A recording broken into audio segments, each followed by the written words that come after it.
শীতের শুরুতে যে ৩টি সমস্যা মরিচ গাছে বেশি দেখা দিচ্ছে সেটি হচ্ছিল আপনার মরিচের কাণ্ড পচা, মরিচের পাতা পচা বা মরিচের পাতাগুলো ঝরে যাওয়া। তো এই ৩টি কারণে কিন্তু মরিচ গাছের একেবারেই বেহাল অবস্থা। এই ৩টি সমস্যার কারণে কিন্তু মরিচ চাষ থেকে অনেক কৃষকরা কিন্তু লসের শিকার হচ্ছে। তো আপনাদের সমস্যা আমি তার ঘরে বসে দেখতে পারি না।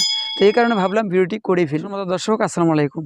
মরিচ গাছে যদি আপনার কাণ্ড পচা, পাতা পচা বা পাতা ঝরার সমস্যা দেখা দেয়, সেক্ষেত্রে কিন্তু মরিচের ফলনটা অনেকাংশেই ঘাটতি হয়। তো সম্মানিত দর্শক, আপনাদের কাছে যদি এই ৩টি রোগ লেগে যায়, সঠিক নিয়মে কিন্তু আপনাদেরকে সঠিক সময় স্প্রেগুলো করতে হবে। আরে ভাই, স্প্রে তো সঠিক নিয়মেই করতেছি, তারপরেও 100% রেজাল্ট পাচ্ছি না। তো 100% এই কারণে রেজাল্ট পাচ্ছেন না, কারণ আপনি হয়তো এই রোগের সঠিক সমাধানই পাচ্ছেন না।